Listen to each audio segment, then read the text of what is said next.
Assalamualaikum warahmatullahi wabarakatuh. Waalaikumsalam warahmatullahi wabarakatuh. Alhamdulillah, jangan bosan-bosan ya teman-teman. Tonton terus channel saya Muhammad Nur Alisro, insyaallah berkah dunia akhirat. Amin ya rabbal alamin. Oke, di sini saya tidak sendiri lagi, ada dua partner saya, yaitu Kak Jamali dan Kak Icang. Oke, saya ini akan membahas mengenai seputar permainan zaman dulu dan zaman sekarang. Tapi di sini saya pendapat dulu lah, pendapat atau asik mana lah permainan di zaman dulu, di zaman sekarang. Oke, pendapat Kak Jamali dulu, teman-teman. Silakan simak. Ya, terima kasih Kak Isro ya telah memberikan waktunya.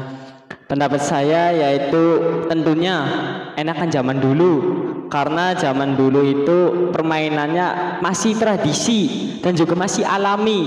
Bedanya sama zaman sekarang itu sangat-sangat berbeda. Tapi zaman dulu tentunya lebih asik, banyak sekali permainan-permainannya. Pasti lebih gembira, lebih asik. Namun sangat sulit ya. Zaman sekarang sudah hampir punah permainan-permainan zaman dulu. Itu yang perlu kita kembangkan kembali, permainan zaman dulu itu, guys. Oke, pada intinya lebih asik zaman dahulu ya. Tapi dengan era globalisasi ini emang zaman selalu berkembang ya. Jadi kita lebih condong ke zaman sekarang ya. Oke, untuk pendapat Kak Icang bagaimana Kak Icang? Menurut Kak Icang? Terima kasih Mas Isro. Ya, kalau bicara untuk zaman dulu dengan zaman sekarang, yaitu permainan, itu sebenarnya sedih saya. Karena permainan zaman sekarang itu mengandalkan gadget masing-masing, smartphone. Ya, itu apa? Itu nggak ada yang namanya persamaan, nggak namanya canda gore, itu jarang sekali. Apalagi lewat online dari sini sampai titik sana, candanya lewat HP itu kan kurang wow kelihatannya, jadi seperti itu. Ya, gambaran sedikit lagi, nanti di era 4.0 katanya di negara nanti akan mengalami era globalisasi ya Mas ya. Iya, era globalisasi. Jadi era dimana semua orang nanti akan terpatok dengan komputer dan laptop, mungkin itu ya Mas. Betul sekali. Ya, sebenarnya itu kalau dibilang wajar, ya kegeser karena pergeseran kehidupan seperti ini. Jangan jauh-jauh dari permainan, sekarang mulai kegeser, dari mulai tanaman, semuanya hampir kegeser. Mungkin itu saja Mas dari saya. Oke, terima kasih teman-teman. Dan ada sedikit ganjel di benak saya nih ya teman-teman. Di sini kan sekarang pandemi, mungkin banyak kalangan anak kecil itu main game ya. Tapi ada anak kecil mengajak main karetan. Nah, menurut Kak Jamal ini posisi mereka itu bagaimana, Kak Jamali? Ya, kalau misalkan saya diajak teman saya ya gini Mas, ya ada yang ngajak main game ya, ada yang ngajak karetan gitu ya. Kalau saya sih ingin yang pertama adalah ya ingin karetan terlebih dahulu. Karena apa? Kalau jenis permainan karetan itu bisa nilai-nilai olahraga. Nah, olahraga, kebersamaan, bersanda, apa segala canda gurau tentunya ada. Tapi kita kalau bandingkan dengan game, tentunya kita pasti diam di situ. Diam, tidak ada olahraga, tidak ada kerjasama, tidak ada. Tentunya itu juga membosankan. Kalau kita permainan zaman dulu tentunya pasti lebih asik daripada zaman sekarang. Namun kita bukan berarti bermain game itu salah, bukan berarti. Tapi kita lebih alangkah baiknya kita menggunakan permainan-permainan terlebih dahulu. Tentunya permainan zaman yang dahulu. Oke, pendapatnya Kak Icang bagaimana? Jadi kita jangan permain karet lah, permainan kelereng gitulah, atau permainan selodoran. Nah, ada teman-teman atau yang lain sekarang lagi booming PUBG atau ML nih. Nah, ada orang laki-laki yang ingin ya, yang lagi sendirian tapi bingung milih yang mana nih, apa temen yang ikut ngegame apa ngikut permainan kelereng? Bagaimana posisi si anak tersebut Kak Icang? Silahkan pendapatnya Kak Icang. Ya, terima kasih Mas Isro. Di sini yang sangat berperan penting juga untuk mendidik anak itu orang tua. Nanti anak ketika main HP itu difokuskan, main HP itu untuk apa? Apakah hanya game? Apakah lihat yang bermanfaat seperti belajar ngaji? Itu juga perlu dipikirkan. Ya, maksud dari Mas Isro, ketika ada satu orang, ketika itu ada dua pilihan antara milik kelereng atau milik ML ya Mas. Ya, itu sebenarnya ya kembali lagi ke orang itu. Kalau sering melakukan kegiatan game-game terus ML, mungkin dia lebih mencontoh kegiatan ML, lebih memilih ML. Takut ya, seperti itu.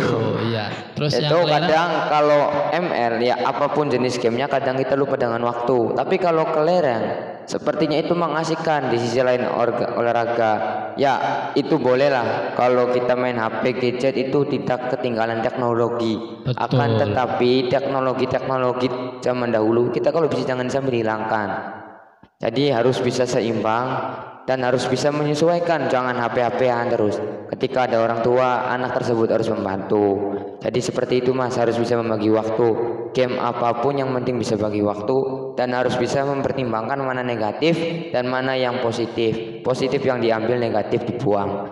Jadi seperti itu Mas Isro. oke, ini sangat-sangat beruntung lah ada teman-teman di sini yang selalu nge-support ya. Pada intinya, pada dasarnya game dulu jangan sampai dihilangkan ya teman-teman ya. Dan game sekarang juga teruslah meningkat, tapi jangan sampai pudar yang game dulu atau permainan dulu.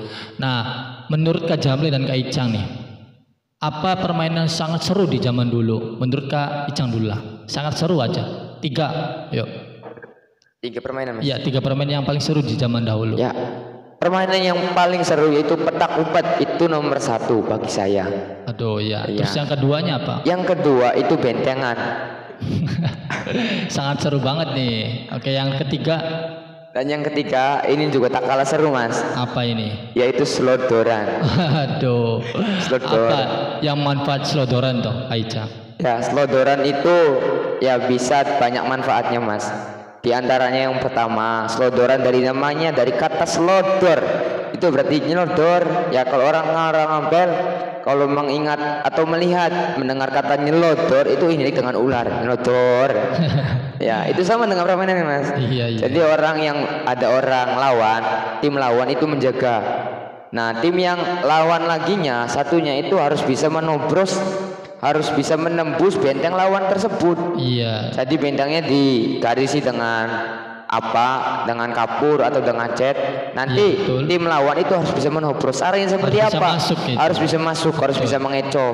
Ya ada jarak antara 5 meter sampai 6 meter lah. Betul. Itu harus bisa memasukkan. Mantap sekali teman-teman. Perlu kelincahan itu Mas. Iya. Kalau orang nggak mau gimana ya, ini yang sulit. Mungkin ini yang lebih ekstrim. Mungkin petak umpet kalau yang nggak mau bisa. Oke, ini sangat mantap sekali teman-teman guys. Ini Kak Jamal ini paling seru di zaman dahulu itu apa? 3 lah. Nah, menurut saya ya paling seru itu pas saya bermain kaleng-kalengan. Ya, jadi lempar batu sama ada kaleng di tengah dilempar. Ya, Terus itu leng-lengan lari-lari. gitu ya. Ya. Jadi yang pertama, sebenarnya banyak sekali ya. Yang kedua itu buaya-buayaan. Mungkin kita pernah mendengar lah siapa yang jadi buaya, siapa yang jadi orang, yang dikejar sama buaya gitu. Memiliki kerja tim, kerja perseorangan. Di situ kita belajar dari permainan buaya-buayaan. Iya, mantap sekali. Nah, yang ketiga itu menurut saya seru itu bermain rumah-rumahan, bikin rumah sendiri, menjadi ibu-ibu, Jadi menjadi melatih bapak. menghayal nih kayaknya sih, melatih menghayal. Iya. Ya. Menjadi keluarga, belajar masak-masakan gitu. Termasuk dari juga bermain rumah-rumahan. Terbuat dari biasanya sih kain apa yang ada di rumah dibikin sendiri gitu. Sarung. Sarung dipajang gitu. Seru. Mantap sekali teman-teman. Iya. Nah, itulah sedikit gambarannya permainan di zaman dulu dan zaman sekarang. Jangan lupa selalu tonton dan selalu subscribe di channel saya Muhammad Nur Alisro. Dukung terus ya teman-teman, semoga bermanfaat. Wassalamualaikum warahmatullahi wabarakatuh.